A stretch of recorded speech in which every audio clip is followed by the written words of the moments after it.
So very very good evenings. आप सभी तैयार हो जाइए आज के वीकेंड सेशन में। यह वीकेंड सेशन इसलिए इम्पोर्टेंट है क्योंकि आज के इस वीकेंड सेशन में आपने जो पूरी तैयारी की है, आपने जो पूरी पढ़ाई की है, उसका बिल्कुल ही मैं टेस्ट लेने जा रहा हूँ। आज एमसीक्यूज के फॉर्म में पूरे सब्जेक्ट के टेस्ट होंगे। हर एक क्वेश्चन के उपरांत मैं रुकूंगा थोड़ी देर के लिए, आपको वहां आंसर करना होगा। ओके, देखते हैं कितने लोग इस आंसर को कर पाते हो। तो फटाफट अपने आंसर को करना। और वो सारे पढ़ाए हुए क्वेश्चंस हैं जो मैंने पूरे वीकेंड में पढ़ाया है। So most important current affairs है। ऑल कॉम्पिटिटिव एग्जामिनेशंस 2021 में आप बैठोगे, UPSC, JPSC, BPSC, CDS, CAPF, NTPC में बैठोगे, CHSL, MTS, bank, everywhere current affairs की जो इंपॉर्टेंस है उसको देखते हुए मैंने इस वीकेंड्स की शुरुआत करी है। सो टेलीग्राम ऐप्स पे आप जाओ, एमिनेंट एजुकेटर, ये हमारा टेलीग्राम ऐप्स है। आप इस पे अपने आप पे आओ और download the Telegram apps, type the link in URL, click on to join. आप अनअकैडमी पे जा सकते हो। अनअकैडमी पे SPAJ कुमार हमारा रेफरल कोड्स है। इस कोड्स का प्रयोग करके आप हमारे सेशन को देख पाओगे। ओके, सो 20 मार्च की जो इम्पोर्टेंट करंट अफेयर्स है, मींस इम्पोर्टेंट जो क्लासेस है वो बेस्ड है basically UPSC, JPSC, BPSC, CDS, CAPF, NDA, SSC, NTPC and bank. Okay, now the most important aspects है आज का ये। So Monday to Friday top MCQs, ये वीकेंड आपको मिला करेगा टॉप एमसीक्यूज के रूप में मंडे टू फ्राइडे। सभी को नोट डाउन कर लें। अगर आपको किसी कारणवश कोई किसी वीक्स में किसी दिन सेशंस आपको छूट भी जाती है डियर, तो ये आपको रिकैप करा देगा, लेकिन ये क्वेश्चंस मोड में होगा। जिन बातों को मैंने आपको पढ़ाया है डिस्क्रिप्टिव फॉर्म में, उसी का ये क्या है, तो क्वेश्चंस फॉर्म है। तो आप तैयार हो जाएं, पेन एंड पेपर को लेकर और आंसर करने को तैयार हो जाएं। सीरियस पढ़ाई ही आपको विजय प्राप्त कर सकता है आने वाले कॉम्पिटिशन्स में। आइए, पहला क्वेश्चन आपके स्क्रीन पे है, ध्यान से समझेंगे, पूरी अच्छी तरीके से समझेंगे। इन 2021 India is observing which editions of the Dandi March celebrations which was led by Mahatma Gandhi. 2021 में भारत डांडी मार्च समारोह के किस संस्करण का अवलोकन कर रहा है जिसका नेतृत्व महात्मा गांधी ने किया था। मतलब जो महात्मा गांधी ने आज से कितने दिन पहले इस डांडी यात्रा की शुरुआत की थी। आपको पता होगा, मैं हिंट्स दे दूं, इस डांडी यात्रा की शुरुआत जो है साबरमती, ये साबरमती आश्रम से हुई थी। और ये साबरमती आश्रम से लेकर आप देख रहे हो 24 डेज की यह यात्रा हुई थी। इसकी शुरुआत 12 मार्च को 1930 में करी गई थी। तो अभी आपका क्या आ रहा है, 2021 है और 1930 है, तो संस्करण की बात करोगे तो क्या आ जाएगा 91। अगर इसको माइनस करोगे, और 6 मार्च को ये डांडी पहुंचे थे महात्मा गांधी, और डांडी पहुंचकर नमक कानून को तोड़कर सबने अवज्ञा आंदोलन की शुरुआत करी थी। तो ये कौन सा संस्करण है ये आपको बताना है। तो आप आंसर करें, मैं 2 मिनट रुक रहा हूं, sorry few seconds I am waiting.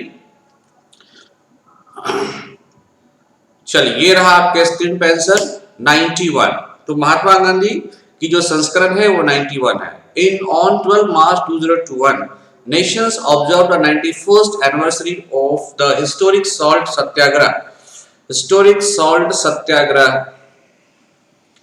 led by the Mahatma Gandhi. It was on March 12, 1930 that Mahatma Gandhi walked from the Sabarmati ashram to Dandi in Gujarat to break the salt tax law imposed by British. It was an act of civil disobedience to protest against British rule in the India. Very important.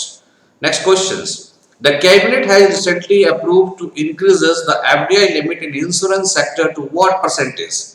Cabinet ने हाल ही में बीमा क्षेत्र में FDI सीमा को बढ़ाकर किस प्रतिशत तक करने की मंजूरी दे दी है। मतलब इंश्योरेंस सेक्टर जो आप इंश्योरेंस में पैसा लगाते हो, इसमें विदेशी कंपनियां मतलब फॉरेन इंश्योरेंस कंपनियों को या भारतीय इंश्योरेंस कंपनियों में फॉरेन इन्वेस्टर पैसे को कितना लगा सकते हैं, ऑलरेडी पहले भी था और अभी भी किया गया, तो कितने परसेंट से बढ़ोतरी की गई है? जस्ट 2 सेकेंड्स आंसर करो, लिख के आंसर करना होगा 74%। Okay, answer is 74%। The union cabinet has approved an amendment to insurance act. तो इंश्योरेंस एक्ट है क्या डियर? 1938। ये काफी याद रखना, ये सवाल पूछे जा सकते हैं। जैसे बैंकिंग रेगुलेशन एक्ट है 1949, उसी तरह से इंश्योरेंस रेगुलेशन एक्ट है 1938। इसी से ईडाई जो है, insurance regulatory authority of India, ये सारे इंश्योरेंस कंपनियों को लगाम लगाती है। इसकी लिमिट को कितना कर दिया गया है? That is 74%। Earlier it was 49%। तो यू कैन से ये 49% से इसकी बढ़ोतरी कितनी हो गई है? 74%। और ये मोस्ट इंपॉर्टेंट क्वेश्चनों में शामिल होगा। इस तरह के सवाल पूछे जाने की पॉसिबिलिटीज काफी रहती है। Indian first centralised air conditions AC railway terminals, sir M Visvesvaraya terminals has been set up in which city? तो एम विश्वेश्वरैया, ये आप देख रहे हो काफी इंजीनियर्स थे, इनके नाम पर ही एक फर्स्ट एसी टर्मिनल्स, ये चूंकि फर्स्ट है तो काफी इंपॉर्टेंट है, किन जगहों पे इसे चालू किया गया है? तो बेंगलुरु, मुंबई, चेन्नई एंड कोलकाता। भारत का पहला केंद्रीकृत वातानुकूलित रेलवे टर्मिनल्स जो सर एम विश्वेश्वरैया टर्मिनल के नाम पर स्थापित किया गया है, ये किस जगहों पे है? आपको बताना है विच प्लेस। 2 सेकंड्स का ब्रेक लूंगा और जस्ट आंसर आपके पास आना चाहिए। तो Bengaluru. India first centralised AC conditions railway terminals has built in क्या है? बिया पंडाली इन बेंगलुरु। बिया पंडाली इन बेंगलुरु। बिया पंडाली in Bengaluru, name after Bharat Ratna Shri M Visvesvaraya, one of the foremost civil engineer. AC railway terminals is set to become the operational very soon. What is the name of the world's most powerful supercomputer which has been developed by the Japan and made operational recently? आपको बताना है कि super computer का नाम बताइए जिसको Japan ने बनाया है। आकेने, वोल्केनो, फुगाकू एंड पेंगिया। दुनिया का सबसे शक्तिशाली सुपर कंप्यूटर का नाम क्या है जिसे जापान द्वारा विकसित किया गया है और हाल ही में चालू किया गया है? आंसर होगा Fugaku. The world most powerful super computer that is Fugaku, developed by the Japanese scientist research institute RIKEN. ये भी इंपॉर्टेंट है, यहाँ स्लाइड से देखिए। 1 क्वेश्चन तो ये बन गए, 2nd क्वेश्चन ये बन गए, 3rd क्वेश्चन किस कंट्री का है तो ये बन गए, एंड फुजुत्सु ये 4th क्वेश्चन बन गए। has been developed along research work. The development of the machine was started about 6 years ago. और इसकी शुरुआत कब हुई थी तो ये 5वां क्वेश्चन हो गया 2004 से। और ये बन के तैयार कब हो गया है, शुरू कब से हो जाएगा? 2020 में कंप्लीटेड हो गया था 6। ओके, तो 6 क्वेश्चन के पॉसिबिलिटीज है इन जगहों से बनने की। The first quadrilateral leaders virtual summit was held recently. Which country is not a part of the Quad nations? ये क्वाड काफी इंपॉर्टेंट है आपके लिए, इससे क्वेश्चंस आने ही आने। पहला चतुर्भुज नेताओं का वार्षिक शिखर सम्मेलन हाल ही में आयोजित किया गया है। ये कौन सा क्वाड राष्ट्र का हिस्सा नहीं है? कौन सा देश इस क्वाड्स का मेंबर नहीं है? Quad is a 4 member country. Quadrilateral आपसे बना है क्वाड्स, तो कौन कौन से नहीं? Australia, Japan, China, United states. इनमें से 3 है, एक नहीं, आपको बताना है। वेट फॉर फ्यू सेकेंड्स, आप आंसर करो। क्वाड मैंने पढ़ाया है आपको। Answer is China. The first ever quadrilateral leader virtual summit was held in March 12, 2021 on virtual platform. The US, Australia, India, Japan are the members of the Quad nation. The 4 leaders, namely President Biden, तो US के जो presidents हैं, president Biden, prime minister Scott Morrison जो कि Australia के prime minister है, prime minister Yoshihide Suga जो Japan के हैं, and prime minister Narendra Modi, इन लोगों ने पार्टिसिपेट किया था। ऐसा क्वेश्चन हो सकता है कि बता दें कि इनमें से कौन सा लीडर जो है जो क्वाड में शामिल नहीं हुए थे या हुए थे। तो अभी तो आपने कंट्री देखा, तो कंट्री के रिस्पेक्ट में वो ये भी पूछ सकता है, इसलिए आप तैयार रहें। The Mera Ration mobile apps launched by government under One Nation One Ration Card system has been developed by National Payment Corporation of India, National Informatics Center (TCS) and Indian Post. One Nations one ration card प्रणाली के तहत सरकार द्वारा शुरू किया गया मेरा ration mobile app किसके द्वारा विकसित किया गया है? आपको आंसर करना है। Answer is national informatics centre NIC के द्वारा। The government has launch a mobile apps called Mera Ration one nation one card system for the benefit of citizens especially those ration card holders who moves to new areas for livelihoods। कभी कभी क्या होता है ना कि आप मान लो यहाँ पे वर्क कर रहे हो, यहाँ पे आप हो, यहाँ पे आपका घर है, यहाँ पे होम है, आपने राशन कार्ड बना लिया, बट वर्क प्लेसेस के लिए आपको जॉब किसी दूसरे जगह लग गई है, तो आप वहाँ जाके राशन कार्ड बनाने में दिक्कत होती थी, तो ये सेम कार्ड जो है यहाँ काम करेगा, क्योंकि one nation one ration card की स्टैब्लिशमेंट हो गई है। इससे जो आप देखोगे कि जो एक लोग कई जगहों पे कार्ड बना देते हैं वो भी नहीं बन पाएगा, तो मीडिएटर्स या फिर आप कह सकते हो कि मिसयूज भी नहीं हो पाएगा। Name the first Indian women cricketer player to cross 10,000 runs marks across the format. Mithali Raj, Smriti Mandhana, Harmanpreet Kaur and Jhulan Goswami, ये सारे महिला क्रिकेटर ही हैं। बताना है कि सभी वर्गों में 10,000 रन का आंकड़ा पार करने वाली पहली भारतीय महिला क्रिकेट खिलाड़ी का नाम बताओ।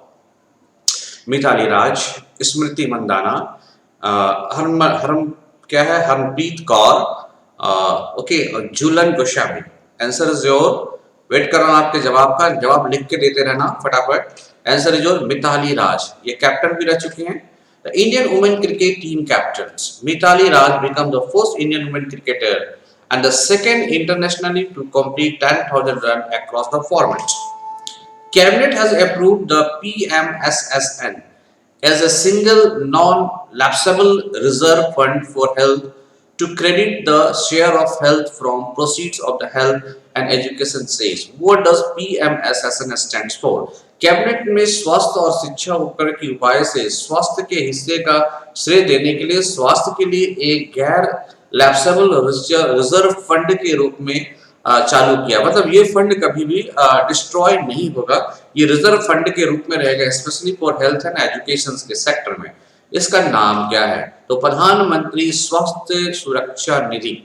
ओके, ये रिजर्व फंड के रूप में इसमें पैसा रखा रहेगा, जब कभी भी आपको जरूरत पड़ेगी, क्योंकि मैटर आपका हेल्थ से है, इसमें आप यूज कर सकते हो। The union cabinet has approved the creation of प्रधानमंत्री स्वास्थ्य सुरक्षा निधि, a single non-lapsable reserve fund for health.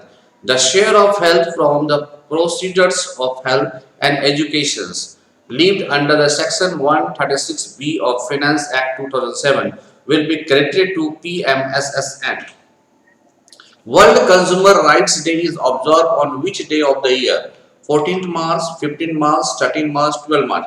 विश्व उपभोक्ता अधिकार दिवस वर्ष के किस दिन मनाया जाता है? आंसर होगा 15 मार्च। Okay, now the government has announced all India tourist vehicle authorisations and permit rules 2021। The new rules will provide permit for a maximum period of. इस नए के तहत जो आपको रूल्स में पीरियड मिलेगा वो कितने दिन तक आपको परमिट मिलेगा? The government has announced all India tourist vehicles authorisations and permits rules. मतलब आपको ऑल इंडिया में आप किसी भी जगह जा सकते हो इस परमिट के द्वारा, बट इस परमिट की मैक्सिमम लिमिट कितनी होगी ये आपको आंसर करना है। 2 साल, 5 साल, 3 साल, 7 साल। आंसर करो आप, आंसर होगा 3 years. The ministry of road and transport and highway, आपको पता है कौन है? नितिन गडकरी जी हैं इसके minister. Announce a new scheme for tourist vehicle operators under which any tourist vehicles operator may apply for all India tourist authorizations and permit through online mode. The new set of rules will be known as All India Tourist Vehicle Authorization and Permit Rules 2021. This will come into effect from April 1, 2021. ये अप्रैल 1 से लागू हो जाएगा dear. The authorization and permit will be granted for a period of 3 months. तो इसकी जो maximum है, minimum है 3 इयर्स के लिए, 3 मंथ्स के लिए है, और मैक्सिमम क्या है? 3। तो मिनिमम भी 3 है और मैक्सिमम भी 3 है। ये भी काफी इंपॉर्टेंट है, क्योंकि ये रूल्स, जो नए रूल्स बनते हैं उनसे क्वेश्चन पूछने की पॉसिबिलिटीज बढ़ जाती है। India has recently surpass which country to become the 4th largest foreign exchange reserve in the world? India किस कंट्री को पीछे करते हुए विश्व में या दुनिया में चौथे सबसे बड़े विदेशी मुद्रा का भंडार रखने वाला मुल्क बन गया है। ये अपने आप में गर्व की बात है। Russia, Japan, UAE and France, इन कंट्रियों में किसको इन्होंने बीट किया है और 4th पोजीशन पे आ चुके हैं। Answer is Russia. रशिया को इंडिया पीछे ढकेलते हुए विश्व में सर्वाधिक फॉरेक्स रिजर्व रखने वाला मुल्क चौथा बन गया है। Indian foreign exchange reserve surpass Russia to become the world 4th largest reserve. The foreign currency holding of Indian stood, अगर आप बात करोगे कि इंडिया के पास फॉरेन करेंसी कितना है, तो US 580.3 billion as on March 5। ये 5 मार्च तक इतने पैसे इनके पास थे। As per the data by the reserve bank of India, the reserve of Russian was, अगर आप बात करोगे तो रशिया की रिजर्व कितनी है, तो 580.1 बिलियन। ओके, चलिए अंडर द मिशन सागर 4, ये देखो मिशन सागर 1 2 3 पहले हो चुकी है, अब ये mission Sagar 4 name the Indian naval sea which travelled to port of Anjouan Comoros and deliver 1000 metric tonnes of rice. ये बेसिकली सागर मिशन वैसे मुल्कों को जो कोविड-19 से प्रभावित हैं या जिनकी इकोनॉमिक स्थिति बहुत खराब है, उनके लाइवलीहुड्स में इफेक्ट आ रहे हैं, उनको दुरुस्त करने के लिए, उनको ठीक करने के लिए भारत सरकार के द्वारा चलाया गया था, जिसका सहयोग करके भारत सरकार सभी को लाइवलीहुड्स, एटलीस्ट उनकी टेक होम लाइवलीहुड्स को पूरा कर रही है और इसमें काफी वेलफेयर छुपा हुआ है। इसके लिए इस फोर्स सागर फोर्स के लिए कौन सा पोर्ट को लगाया गया या कौन सा पोर्ट को इसके लगाया गया, जैसे INS Kesari, INS Jalashwa, INS Sahyadri, INS Kiltan, किसको लगाया गया है। तो मिशन 4 के तहत भारतीय नौसेना जहाज का नाम बताइए जिसे पोर्ट अंजुआन कोमोरस तक 1000 मीटर टन चावल पहुंचाएगा। अंजुआन एंड कोमोरस प्लेसेस है, वहां पे ये पहुंचाएगा। तो आंसर होगा INS Jalashwa. Okay, the Indian naval ship INS Jalashwa arrived the port Anjouan and Comoros on 14 March 2021 to deliver 1000 metric ton of rice. Under this mission, Sagar 4, INS Jalsava is the largest amphibious ships of Indian Navy. तो ये India का navy का largest amphibious ships है। Okay, The National Vaccination Day या National Immunization Day is marked on which day of the year in India? Bharat में राष्ट्रीय टीकाकरण दिवस या राष्ट्रीय टीकाकरण दिवस वर्ष के किन दिनों को मनाया जाने की जाता है? मार्च 14, मार्च 12, मार्च 16, मार्च 13। सभी लोग को मैं एक रिक्वेस्ट करूंगा कि समय समय पर आप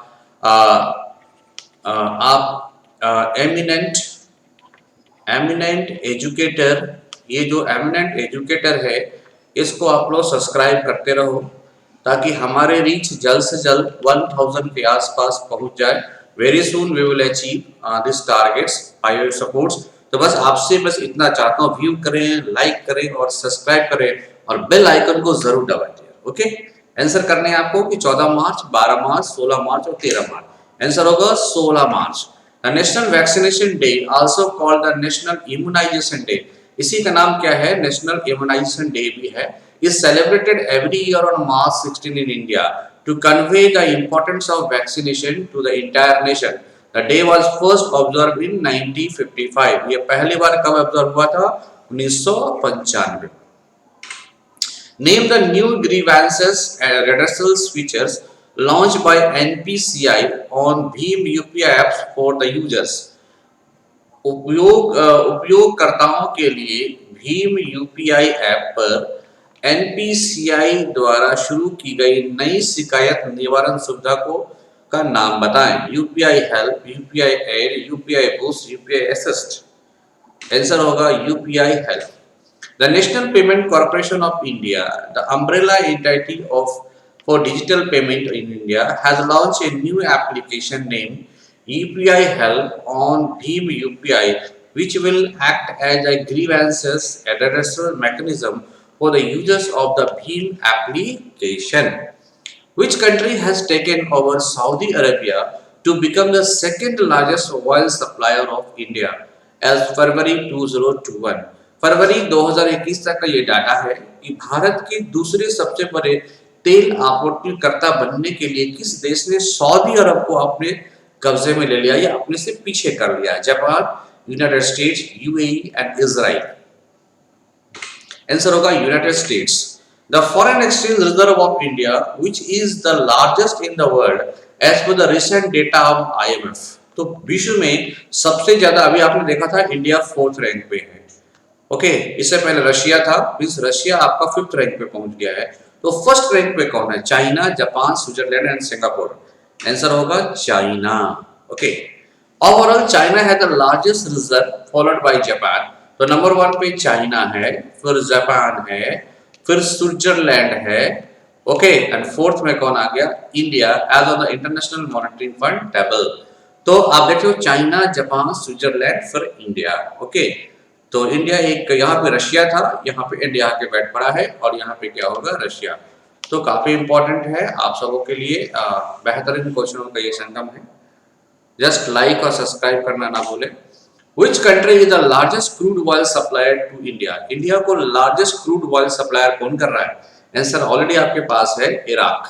United States, UAE, Iraq and Nigeria. Bharat का सबसे बड़ा कच्चा तेल आपूर्तिकर्ता कौन सा देश है? इराक। और इसके बाद कौन हो गया? US. Iraq continued to be the top oil supplier to the India despite 23% of the declines in purchasing of in the 5 months. How to? That is 867500 BPD barrel प्रति ये है प्रति बैरल से, बैरल्स कहते हैं, इतना कच्चा माल भारत क्रूड ऑयल से लेता है। किससे लेता है? इराक से लेता है। दूसरा यूएस बन चुका है। Thank you to listens my channels very carefully. Okay, this is the eminent educator. आप इसे लाइक्स करें, व्यूज करें, और जल्द से जल्द हमारे चैनल को सब्सक्राइब करने का प्रयास करें, ताकि समय समय पर ऐसे बेहतरीन क्वेश्चनों को मैं आपके सामने प्रस्तुत कर सकूं, और जो कि आपके एग्जामिनेशन के लिए काफी सहायक होगा। आज कुछ क्वेश्चनों को लेके आया हूं, फिर कमिंग संडे को जो हमारे पूरे 1 वीक्स में, मीन्स मंडे टू फ्राइडे जो भी क्वेश्चन मैं आपको कराऊंगा, उनसे जो क्वेश्चन बन पाती है उनको मैं लेके आ रहा हूं आपके पास, जिस तरह से मैं आज आया हूं। और कल डियर संडे को पूरी तरह से लीव रहेगी, तो संडे आप आराम करें और फिर से मंडे के साथ पूरी एनर्जी के साथ जुड़ जाएं। बट आपको हमारे चैनल को सब्सक्राइब करना होगा। You have to be subscribe my channel. Thank you to listen my channel very carefully. I hope ये आपको काफ़ी सक्सेस दिलाएगा। उम्मीद करते हैं कि आप सभी क्वेश्चनों को समझ गए होंगे, और कई लोगों ने आंसर भी किया है और कर रहे होंगे, करने का प्रयास कर रहे होंगे। मस्त रहें, आनंद रहें, और अपनी तैयारी को पूरी ऊर्जा के साथ करें। ऊर्जा लेवल में कमी नहीं होनी चाहिए डियर। सक्सेस और failure is the part of life, but effort is your hands, in your hand. प्रयास आपके हाथ की चीज है, और ऐसी कहावत है कि प्रयास करने वाले कभी असफल नहीं रहते। हो सकता है छोटी सफलता ना मिलती हो आपको, तो बहुत बड़ी सफलता मिलेगी। Thank you. इसी उम्मीद के साथ मैं आज के सेशन को समाप्त करता हूं। उम्मीद करता हूं कि आप अच्छे से रहें और अपने स्टडीज की वेलोसिटी को कंटिन्यू रखें। Thank you, thank you, thank you.